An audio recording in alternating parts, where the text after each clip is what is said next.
ഇനി ഞാൻ ജയിക്കണം, അടുത്ത ഞാൻ ജയിക്കും.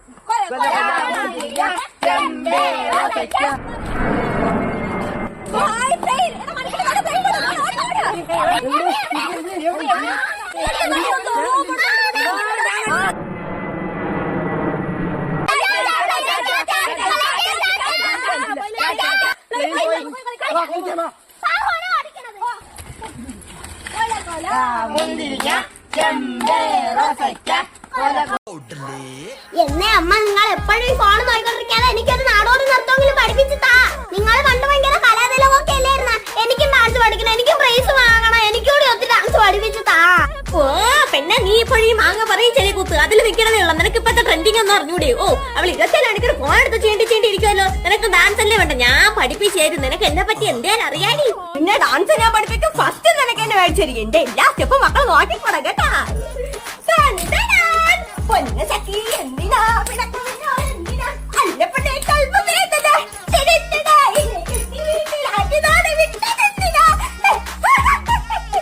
നിങ്ങൾ ഇന്ന് ഉച്ചക്കത്തെ പച്ചോളിയെ കഴിച്ചില്ലേ? സമയത്തും കാലത്തും ഗുളിക കഴിക്കലും മനുഷ്യന് ചേക്കാൻ തരൂല. എനിക്ക് ഡാൻസ് വേണ്ട, ഒന്നും വേണ്ട. നിങ്ങൾ അവിടെ ഇരിക്കും, ഞാൻ എടുത്തോട്ട് വരാം. ഓ പോണാണ്ടില്ലേ കലാകൃതയ ഇല്ല. 6 മണിയോട്ട് എല്ലാരും വീഡിയോ കാണാൻ വേണ്ടിട്ട് കട്ട വെയിറ്റിംഗ് ആണെന്ന് അറിയാം. പക്ഷെ ഇന്ന് സ്കൂൾ വീഡിയോ ഇടാൻ പറ്റിയ കാര്യം ചക്കിക്ക് ഇന്നലെ തൊട്ട് ഭയങ്കര പനിയായിരുന്നു. രാവിലെ ആയപ്പോഴത്തേക്ക് നല്ല കൂടി. അങ്ങനെ ഇപ്പൊ ഹോസ്പിറ്റലിലൊക്കെ കാണിച്ചിട്ട് വീട്ടിൽ വന്ന് കയറിയതേ ഉള്ളൂ. അതുകൊണ്ട് തന്നെ 2 ദിവസത്തെ വീഡിയോയിൽ ചക്കി കാണൂല. ചേച്ചി ചക്കിക്ക് എങ്ങനെ പനി വന്നെന്ന് വെച്ചാൽ ഞാൻ കൊടുത്തേനെ. എനിക്ക് നല്ല പനിയായിരുന്നു. നമ്മൾ തമ്മിൽ അങ്ങനെയാണ്, പണ്ടോട്ടേ അങ്ങനെയാണ്. നല്ല സ്വഭാവങ്ങളൊന്നും പരസ്പരം പകർന്നില്ലെങ്കിലും ഇതിനകത്തെ പനി, ജലദോഷം, മൂക്കൊലിപ്പ് എല്ലാം പരസ്പരം പകരുന്നതാണ്. അങ്ങനെ ഡോക്ടറൊക്കെ കാണിച്ച് 1 കിൻഡൽ ഗുളിയൊക്കെ ആയിട്ട് ചക്കി വീട് എത്തിയപ്പോഴത്തേക്കാണ് വേറൊരു ടെസ്റ്റ്. നാളെ ചക്കിക്ക് എക്സാം ഉള്ളതാണ്. പക്ഷെ പരീക്ഷന്റെ ഒരു ബോധവും ഇല്ലാതെ ചക്കി താനേ മറന്ന് തമ്പുരാനെ മറന്ന് കിടന്ന് ഉറങ്ങിയാണ്. ഇനി രാവിലെ ഉറക്കം എണീക്കുമ്പോ എന്താവും അവസ്ഥയെന്ന് എനിക്ക് അറിഞ്ഞൂടാ. അപ്പൊ എന്നെ എത്ര ഉള്ളൂ ചാറ്റ. Bye bye, see you. Ramani അവൾ നിന്നെ പറ്റി തന്നെ പറഞ്ഞത്. അല്ലെങ്കിൽ അവൾ എന്നെ കാണുമ്പോ വാടച്ച് മിണ്ടായിരിക്കേണ്ട വല്ല കാര്യം ഉണ്ടാ. ഇടി എനിക്ക് തോന്നുന്നു നീ സുധേരടുത്ത കലമോട്ടിച്ചില്ലേ, അതായിരിക്കും പറഞ്ഞു. നീ ഫോൺ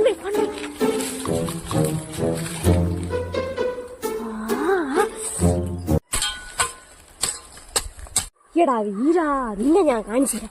വാട്സപ്പെവിടെ, ഗ്രൂപ്പെവിടെ? തൊട്ടിക്കുഴി പഞ്ചായത്തിലെ 9ാം വാർഡിലുള്ള എല്ലാ നല്ലവരായ അംഗങ്ങളും അറിയുവാനായി CID സുഷമ്മ.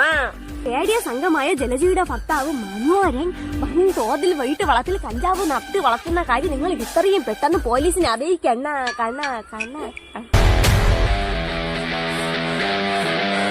നമ്മെന്നില്ല, അറിയിക്കണമെന്നില്ല. അദ്ദേഹം കാലത്തെ തന്നെ ചേമ്പും ചേനയും കിഴങ്ങും എങ്ങനെ ഒത്തു നട്ട് വിളവെടുക്കാമെന്നുള്ള പരീക്ഷണത്തിലാണ്.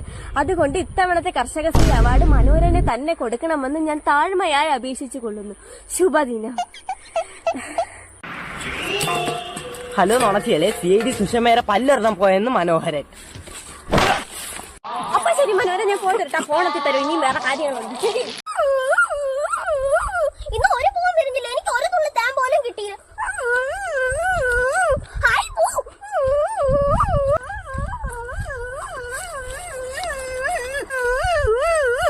ഈ പോലും നിറച്ച് താനുണ്ട്. ഇന്ന് എനിക്കാണ് നിറച്ച് താൻ കിട്ടിയത്.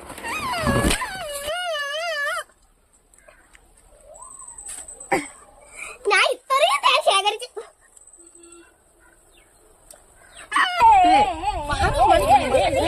ചക്കിന് വീട്ടിലോട്ട് പോണ വഴിയില്ലേ ഒരു തേനിക്ക് കൂടുതൽ നമുക്ക് നമുക്ക് കല്ലെടുത്തോണ്ടി.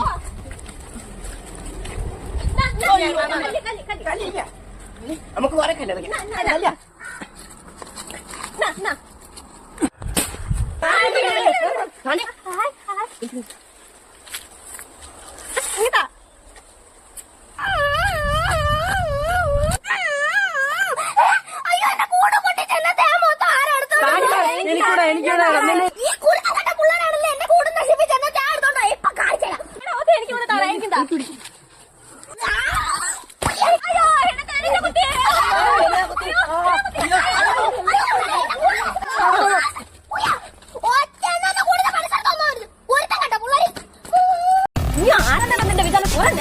തുടങ്ങിയിട്ട് എന്നെ പറ്റി നീ എന്താണ് വിചാരിച്ചു വെച്ചേക്കുന്നത്? ഞാൻ ആരാണെന്ന് നിനക്ക് അറിയാമോ? അയ്യോ അത് ഞാൻ എന്തു പറ്റി പെങ്ങളെ? ചേട്ടന് കേൾക്കണം, അരമണിക്കൂറായി ഞാൻ ഈ ബസ് സ്റ്റോപ്പിൽ നിൽക്കാൻ തുടങ്ങിയിട്ട്. അന്നേരം തൊട്ട് ഞാൻ ഈ നാറിനെ നോക്കാൻ തുടങ്ങി. തിരിച്ച് ഒരു നോട്ടാവും എന്നെ നോക്കിയെന്ന് വെച്ചാൽ എന്തിനേട്ടാ ഇത്ര സുന്ദരിയായി എന്നെ നോക്കാൻ കൊള്ളൂലേ? അവനെ വായ്പടെ കൈവാക്കുന്നു.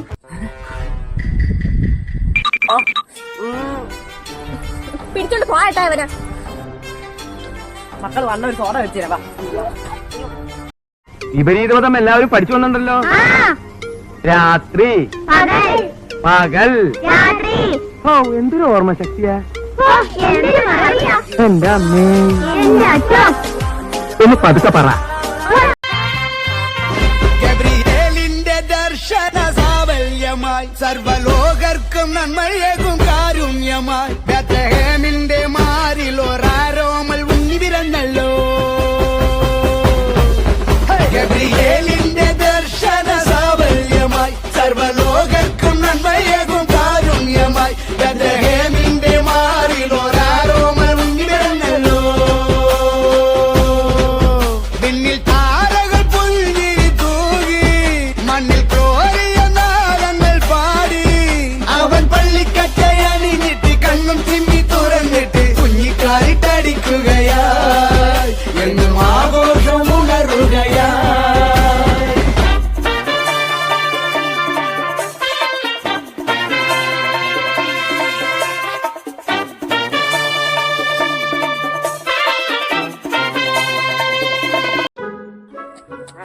മക്കളെ, ഈ രാജു എന്ന് പറയുന്ന ആളുടെ വീട് ഏതാണ്? ഗൾഫിൽ നിന്ന് വന്ന രാജാമനാണ്. അതേ ദിനേശ മാമന്റെ വീടിന് കുറച്ചപ്പുറം. അപ്പൊ ഈ ദിനേശ മാമന്റെ വീട് ഏതാണ്? ദിനേശ മാമന്റെ വീട് എന്റെ വീടിന്റെ ബാക്കില്. അപ്പൊ മോളെ വീട് ഏതാണ്? ഓ, എന്റെ വീട് ദിനേശ മാമന്റെ വീടിന്റെ ഫ്രണ്ടിൽ. ഓ, അങ്ങനെ അല്ല മോളെ. മക്കളെ വീട്ടിന്റെ ബേക്കിലിരിക്കണ ദിനേശ മാമന്റെ വീട്ടിന്റെ തൊട്ടപ്പുറത്തിരിക്കണ രാജു മാമന്റെ വീട് ഏതാണെന്നാണ് ഞാൻ ചോദിച്ചത്. അതല്ലേ ചേട്ടാ ഞാൻ പറഞ്ഞത്. എന്റെ വീട്ടിന്റെ ബാക്കി ഇരിക്കണ ദിനേശ മാമന്റെ വീടിന്റെ കുറച്ചപ്പുറത്തിരിക്കുന്നതാണ് രാജു മാമന്റെ വീട്. ഇപ്പൊ തന്നെ മനസ്സിലായ?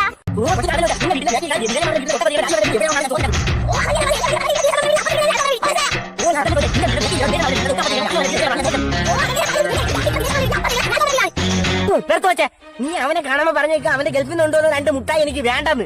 ഊളംപാറെ കൊണ്ട് വീടും വെച്ചിട്ട് പൊക്കോളൂ. എടി ചക്കി, നീ നാളെ വരുമ്പോ പാന് കൊന്നിട്ടേ വരാവൂ. നിന്റെ തല്ലിൽ നിന്നുള്ള പാൻ എത്ര എന്റെ തലയിൽ കയറി ചുറിഞ്ഞിട്ട് വയ്യ. ഇന്ന് രാവിലെ ഞാൻ കൊറേ കൊന്നാ.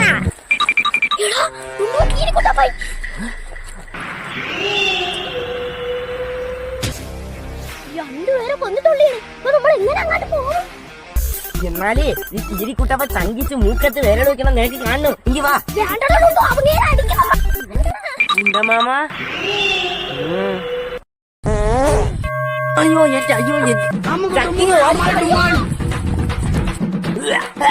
എന്റെ വായിൽ വളിയിട്ട് നിറച്ചോനെ നിന്നെ എടുത്തോളാം.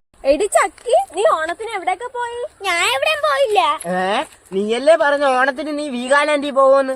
അതെ, എന്റെ അച്ഛന്റെ കയ്യില് നമുക്ക് എല്ലാവർക്കും ഓണക്കോടിയൊക്കെ എടുത്ത് വീട്ടിലെ സാധനങ്ങളൊക്കെ വാങ്ങിയപ്പോഴേ പൈസ തീർന്നു. പക്ഷെ അച്ഛൻ പറഞ്ഞ് അടുത്ത വർഷം ഓണത്തിന് നമുക്ക് വീഗാലാൻഡിൽ പോവാന്ന്.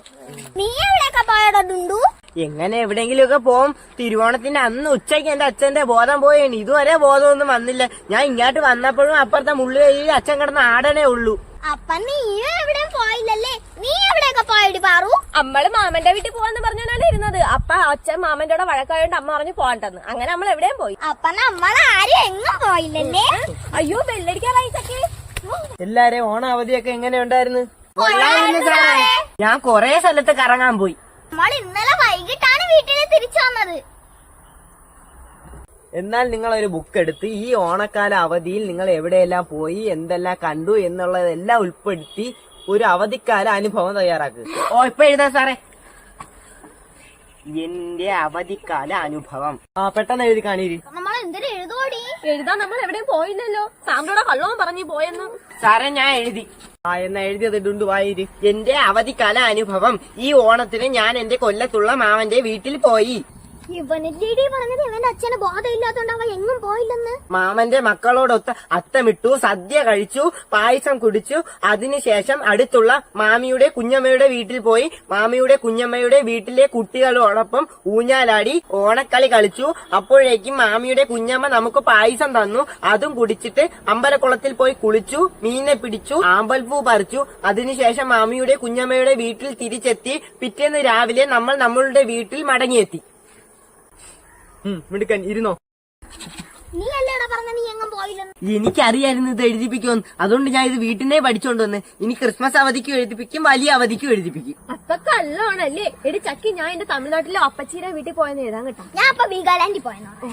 ഞാൻ എന്റെ ഓണം വീഗാലാൻഡിലെ ആകാശമുട്ടണ പമ്പരത്തിൽ കയറി വെള്ളത്തിൽ കളിച്ചു. വലിയ ബക്കറ്റിലെ വെള്ളം എന്റെ തലയിൽ വീണപ്പോൾ എനിക്ക് ജലദോഷം പിടിച്ചു.